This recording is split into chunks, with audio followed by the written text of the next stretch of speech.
ধুবুৰী নিউঘাট অঞ্চলত AIUDF গ্ৰামীণ ব্লকৰ উদ্যোগত অনুষ্ঠিত কৰা হয় কৰ্মী সভাত সভাপতিত্ব কৰে জিলা সমিতিৰ উপসভাপতি আব্দুল হাই।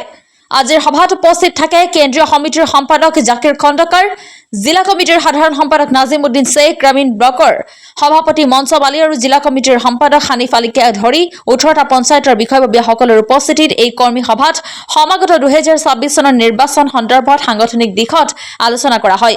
উল্লেখযোগ্য যে প্ৰতিটো ৰাজনৈতিক দলৰ লগতে AIUDF দলেও কুচকাৱাজ আৰম্ভ কৰিছে। ধুবুৰী ৰুৰাল ব্লক ইউডিএফ কমিটিৰ উদ্যোগত আমাৰ এখন কৰ্মী সভাৰ আয়োজন কৰা হৈছে। এই কৰ্মী সভাত আমাৰ সকলো আঞ্চলিক সভাপতি, সম্পাদক, আমাৰ সমষ্টি পৰ্যায়ৰ যিবিলাক আমাৰ যুৱ কমিটি আছে, যুৱ সভাপতি, সম্পাদক, আমাৰ মহিলা সভানেত্ৰী, সম্পাদক, আঞ্চলিক পৰ্যায়ৰ যুৱ সভাপতি, সম্পাদক সকলোকে সামৰি আজি এই কৰ্মী সভাখন আহ্বান কৰা হৈছে। ইয়াতে আমাৰ অহা 2026 চনত আমি কি ধৰণে প্ৰস্তুতি ল'ম সেই সম্পৰ্কে বিস্তাৰিতভাৱে আলোচনা কৰা হৈছে আৰু দলৰ পৰিস্থিতি সম্পৰ্কেও আমি বিতংভাৱে আলোচনা কৰিছোঁ। আমি আশাবাদী যিখিনি আমি আজি এই সভাত আমাৰ সভাপতিসকলৰ পৰা, সম্পাদকসকলৰ পৰা, সকলো কৰ্মীৰ ফালৰ পৰা যিখিনি আমি বুজি পালোঁ, আমাৰ দলৰ পৰিস্থিতি খুব সবল, খুব শক্তিশালী আগতকৈ হৈছে।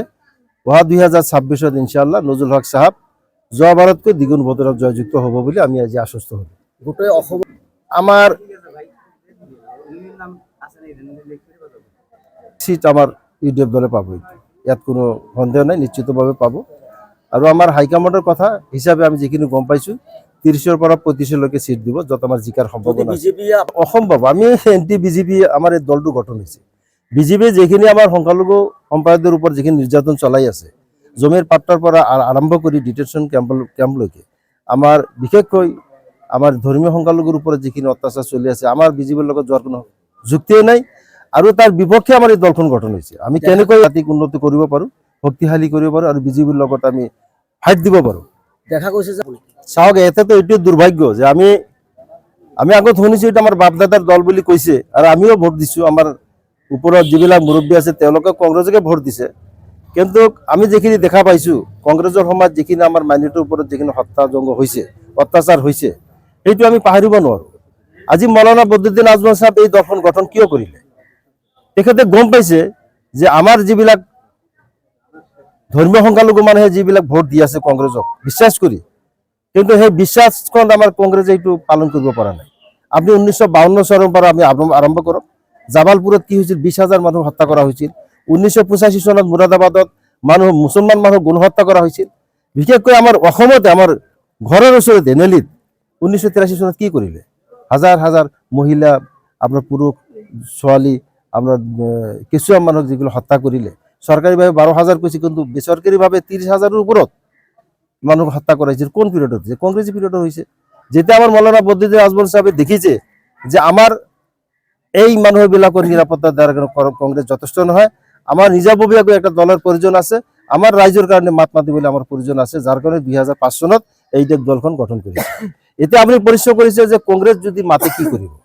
আমাৰ চৰ্ত সাপেক্ষে আমি সমৰ্থন দিব পাৰিম। আমাৰ চৰ্ত কি? তেওঁলোকে ভাৰত স্বাধীনৰ পৰা পিছৰে পৰা আমাৰ মানুহক জমিৰ পাট্টা দিয়া নাই। প্ৰথমতে আমাৰ দাবী থাকিব এই জমিৰ পাট্টাখন দিব লাগিব। তেখেতসকলে এই ডি ভোটাৰ আপোনাৰ শেষ কৰিব পাৰিলে হয়।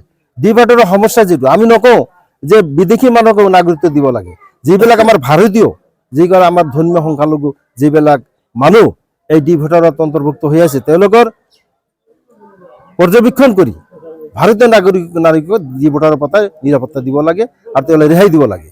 আৰু তৃতীয় কথা হ'ল ডিটেনশ্যন কেম্প যে কৰিছে, তাততো আমাৰ মানুহে বেছি, সব ধৰ্মীয় সংখ্যালঘু মানুহক এই ডিটেনশ্যন সোমাই দিয়া হৈছে। আৰু সেইটো কংগ্ৰেছে দিছে, কংগ্ৰেছে সেইটো ধ্বংস কৰিব লাগিব।